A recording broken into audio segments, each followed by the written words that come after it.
Hello and welcome back to the Baggies Podcast YouTube channel, where of course we're giving you all the latest news, views and opinions. We are back again today with another video for you, reacting to Albion's first championship loss for 6 games. Disappointing 1-0 defeat against Coventry City at the Coventry Building Society Arena.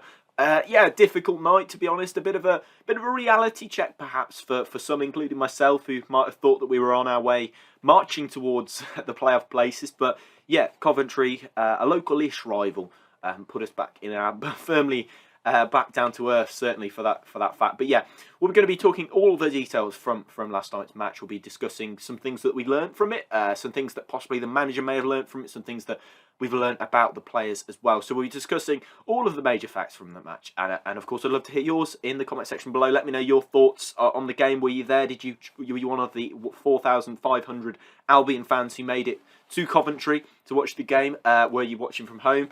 I know that there were a few issues with streaming, so let me know if you found those as well, like myself did. But yeah, we'll be discussing the Albion Coventry game in this video as a bit of a match reaction. I know it's not quite instant, but we'll be giving you some things we learned as a bit of some takeaways from that game. But yeah, make sure you subscribe for more content like this, and let's crack on with our sort of dissection of West Bromwich Albion 0, Coventry City 1. You're watching the Baggies Podcast YouTube channel. For match previews, match day vlogs, match reactions, and more, make sure to subscribe to the Baggies Podcast YouTube channel.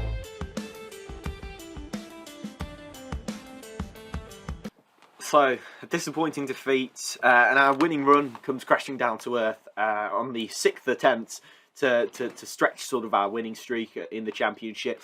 Going into the game quite positive. I think a lot of Albion fans were. This was the chance to move into 8th place in the championship table. This was our game in hand as well. So, big opportunity for Albion to move into the midst of those playoff places, because I just remember 6 weeks ago where we were under Carlos Corberán, inside the relegation zone, staring down the barrel of another pretty torrid season. And, the base level for Carlos Corberán was to stay up. Let's think no more about that. The base level of it was to try and stay up, really.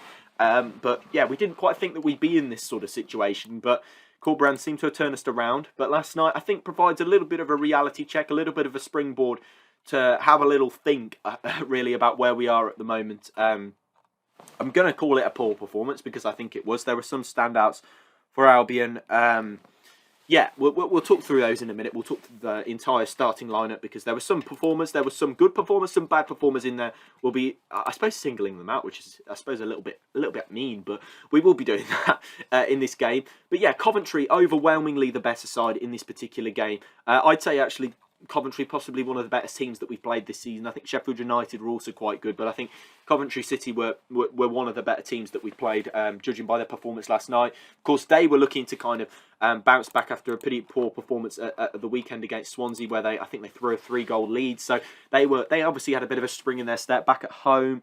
They're kind of working on that at the moment, trying to get themselves back into, obviously, with a bit of a bit between their teeth, because they've got the stadium issues at this moment in time. So yeah, that was interesting to see how Coventry came out. They had a very good attitude, as you'd expect probably from a Mark Robins side, really. But I thought that Coventry were excellent, if I firstly may say. I thought Gustavo Hammer, a really good player, a really good player for this level, and I think could potentially have that ceiling of Premier League quality, to be honest. I thought he was really busy again. Tested Alex Palmer on a couple of occasions with some shots from outside the area. Really loved a shot from outside the box. I think it was the one that he struck in the 63rd minute that Palmer got down well to. So yeah, I think he looked particularly good for me. I thought Gyökeres, of course, providing a little bit of an edge up front, and of course scoring the winning penalty in the 93rd minute of the game. So yeah, that was a bit of a kick in the teeth. I mean, the only problem I can really have with that penalty was the fact that I can't remember who it was that was fouled for the penalty, but he was able to get into the box, from around, a good couple of players, to be honest. I think it was Gyökeres himself who won it, but there were about 5 players around him, and he managed to sort of weave his way through the middle of them. I think it was Eric Peters who eventually tripped him over and gave away the penalty, but it was just the fact that he was allowed sort of free passage. And I think that was a little bit of a theme for the rest of the game, because I feel like Albion allowed Coventry a lot of free passage towards the penalty area and towards creating chances. I mean, you look at the amount of chances that Coventry did actually create. There were 17 total shots from Coventry, 8 on target, in comparison to Albion's 5 total shots and 3 on target. Of course, Albion did have 2 cleared off the line, one relatively early on with Tom Rogic, who I think probably should have smashed the ball rather than going to sort of curl it towards the bottom corner. And that was blocked on the line. Same with Darnell Furlong. I think it was actually the goalkeeper who got a touch on that, but that was pretty high XG as well. Coventry 2.51 XG in the match in comparison with Albion's 0.73. So let's look. I suppose let's pick out some bits we learned. I mean, I don't think that midfield partnership of Rogic and Swift in front of Yokuslu is going to work. I thought Yokuslu was great personally. You know, real Rolls Royce. You can see him getting back to full fitness. You can see him getting back to full speed. But I don't think Rogic and Swift would work for an away game, a tricky away game like that. I think that they're good when you expect to dominate the ball, but when you're in a game against Coventry where perhaps you're not quite expected to dominate the ball away from home or expected to control the game. Of course, we did have more possession with 55 compared to Coventry's 45.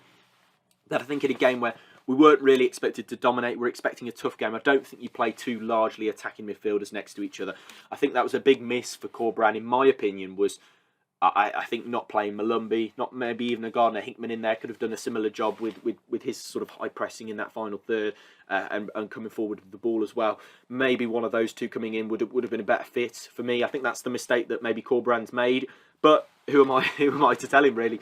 But yeah, I didn't think Rogic and Swift worked very well. I thought Swift was quite slow on the ball, if I have to be honest. I thought he was quite slow, quite lethargic on the ball, which I think was disappointing. Then he got bunged over to the left wing quite late on in the game, which was disappointing because Grady Diangana was of course on the bench, came on in added time. I think Diangana did, but Swift obviously bunged over to the left wing. I thought that was probably frustrating for Grady to see. He got a goal with his first touch last time out, but yeah, disappointing. I think really that sort of tactical tweak. I thought that Rogic and Swift has worked well in the past couple of games of second half at Sunderland. For full game at Rotherham worked really, really well. But I didn't think it was quite the game for that today. I thought you maybe needed a bit more bite in there, and I think that's something that Corberan realised. That's why he brought Malumbi on, but he brought him on for Phillips and bunged Swift out to left wing. I suppose he was kind of clinging on the hope that Swift would take a corner or provide a bit of magic to get the game up and running for Albion, but that obviously wasn't to be the case. I think that's where the disappointment kind of sets in for me, because you look at that midfield pairing. I don't think it was going to work in this particular type of fixture. That's just my opinion.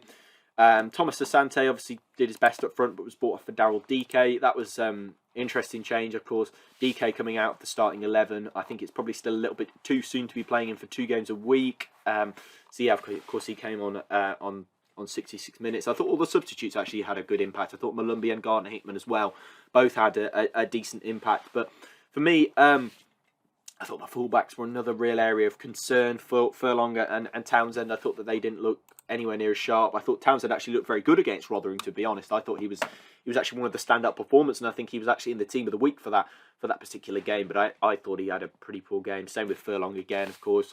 I think that they really do struggle against those sort of inverted forwards that teams play when they play that 3-4-3 formation. As for Alex Palmer in goal, if it wasn't for Alex Palmer, I don't think we'd have been in that game for so long. I think, to be honest, it would have probably been a bit of a robbery if Coventry had escaped, if we'd have escaped Coventry with a point. But of course, they hit the bar. They had Alex Palmer made 2 very big saves, I think, towards the end of the second half for certain, and he was brilliant. Alex Palmer was. I thought he kept us in the game, kept us in the clash. To be honest, without him, I don't think we'd have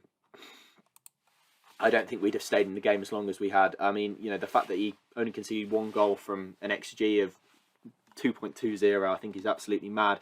5 diving saves, 3 saves inside the box, 1 high claim, 6 recoveries. I thought he was brilliant, and he's one player that I can just continue to see growing. Obviously, working really well with the goalkeeping coach, but he's fantastic. He's done very, very well, and I'm very pleased to see how he's been getting on. I mean, he's been a fantastic acquisition, really, coming in from finally getting his chance from the academy. But yeah, what star performer for me was Alex Palmer. I thought Yokuslu was also very good, but yeah, just disappointing really to see a real drop off in the performance levels. Maybe that's something to do with the pressure, because we could have gone within a touching distance of the playoff places, as I mentioned, but yeah, maybe that's a similar theme as to last season, because we remember under Steve Bruce where we kept being within these touching distance to the playoffs, but as soon as we got there, we started to bottle those results. So maybe there's something similar going on here. Maybe they are crumbling under the pressure, but for me, I think Corberan, that midfield two was where his sticking point came. But the thing is, with Corberan, I trust him to get it right next time. I trust him to learn from that. I think can see him being his own sort of biggest critic in that way, with learning from his mistakes. And he's obsessed by his football, and I think that he'll certainly learn from that and maybe not do that next time. But that was just my opinion. Maybe you disagree in the comments. I'd love to hear your thoughts. But yeah, my star performer was Alex Palmer, but I am disappointed with the performance. It's a real drop off from Saturday. Which was a very comfortable win, yes, against a weaker side, but Coventry looking very promising. I think, you could potentially see those in the playoff position this season. So that's my thoughts on the game. West Bromwich Albion 0, Coventry City 1. Disappointing performance, a disappointing end to 5 wins on the bounce for Carlos Corberan. But yeah, they'll be going again on Boxing Day, which will be a very interesting fixture when we face Bristol City away from home. But yeah, looking forward to seeing that one. Drop your comments down below with your thoughts on the game. Subscribe if you're new, and I'll see you in the next one. Goodbye.